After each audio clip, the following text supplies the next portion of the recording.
Technique mentale pour acquérir une grande confiance en soi. Par Didier Pénissard pour www.développement-personnel-club.com. Dans chaque nouveau projet, dans chaque nouvelle initiative, la notion de confiance en soi est un élément fondamental pour progresser vers nos buts. Je manque de confiance en moi est une expression qui revient souvent parmi mes correspondants. Et certes, ce fort sentiment d'impuissance face aux événements pour manque de confiance en soi revêt une multitude d'approches. Néanmoins, cette qualité fort appréciée chez certains de nos dirigeants, soit politiques, capitaines d'industrie, leaders, démontre que la quête de la confiance en soi est possible.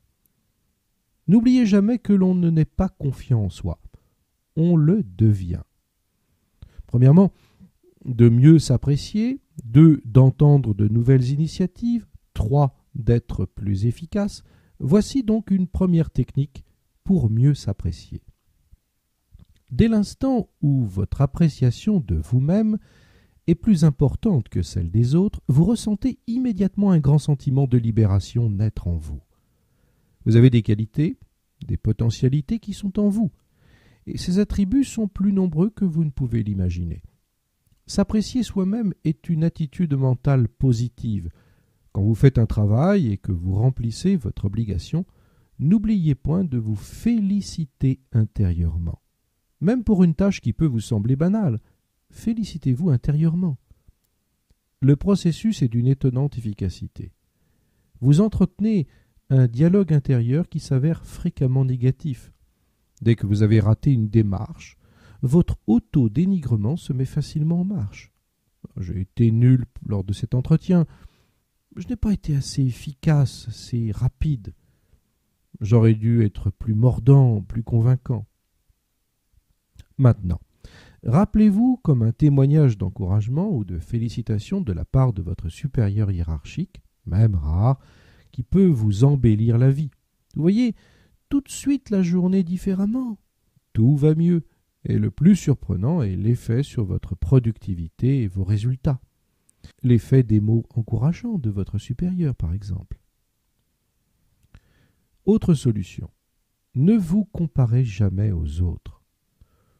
On est tous plus ou moins inférieurs ou supérieurs dans telle ou telle discipline, activité qu'une autre personne. Vous avez le droit d'être vous-même, sans systématiquement vous comparer aux autres. Vous ne serez jamais l'autre. Vous devez être vous, avec vos propres performances. Dites-vous, qu'est-ce que j'ai bien réussi, ou de fait, ou d'entrepris aujourd'hui? Cette question est magique par excellence, car elle oblige votre conscience à se tourner vers ce qui est bon, positif. Il y a des centaines de petites choses, ou de micro-événements positifs dans une journée. Vous avez bien choisi l'harmonie de vos vêtements aujourd'hui, alors félicitez-vous. Pensez que 99,99% des choses se déroulent convenablement chaque jour. Pourquoi focaliser votre attention sur le 0,1% de votre journée qui n'a pas été? Vous avez été très respectueux des règles de sécurité pendant votre trajet. Alors, félicitez-vous. Vous avez effectué votre travail convenablement. Félicitez-vous. N'attendez pas celle des autres. Vous avez réussi votre menu du soir. Cela vous plaît avant tout. Félicitez-vous. Vous avez répondu à des mails de vos correspondants dans les temps. Félicitez-vous d'avoir rempli vos obligations. Technique numéro 2. Entreprenez de nouvelles initiatives.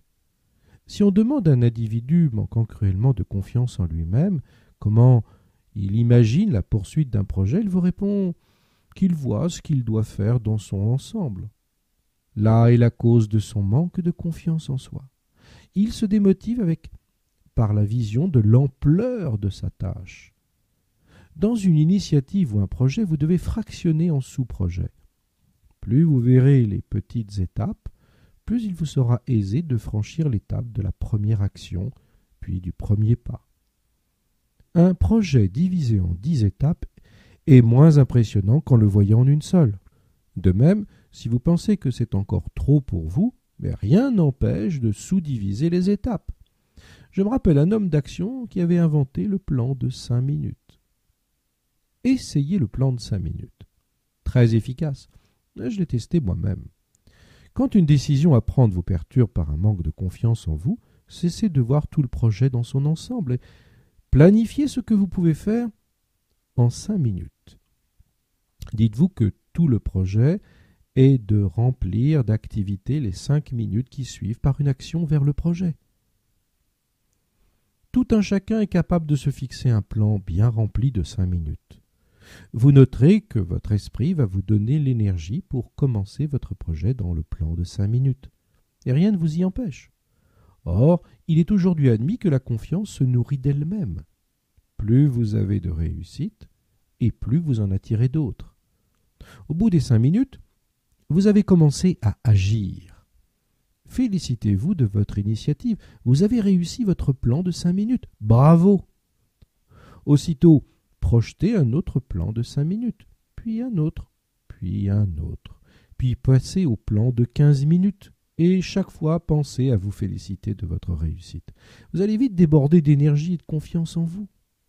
Exemple, vous voulez changer d'entreprise, de métier ou chercher un nouveau job. D'habitude, votre esprit vous attire vers les pensées « Ah, je vais devoir rencontrer des dizaines d'employeurs, téléphoner à plein de gens, une tonne de courriers, je ne me sens pas capable. » Vous remettez au lendemain et hop, n'ayant pas commencé, vous vous dites intérieurement « Voilà, je suis un bon à rien et puis la preuve en est, je n'arrive à rien. » Le processus de changement. Vous connaissez le plan de 5 minutes et le pouvoir de la félicitation intérieure. Vous imaginez ce que vous pouvez réaliser en 5 minutes maximum. Vous pouvez rassembler 2 annuaires, un bloc de papier et un crayon et 5 enveloppes timbrées, ok? Vous le faites sans vous préoccuper de ce qui peut se passer. Seul compte le plan de 5 minutes. Et dès que votre plan est réussi, vous vous félicitez. Maintenant, vous vous fixez un autre plan de 5 minutes. Par exemple, je rédige la moitié de la lettre, etc. Et de réussite en réussite, de plan en plan, votre confiance revient peu à peu. N'oubliez jamais que l'on ne naît pas confiant en soi, on le devient. Merci de votre attention. Si ce sujet vous intéresse, je suis l'auteur d'un programme très complet qui se nomme confiance-en-moi.com. À bientôt.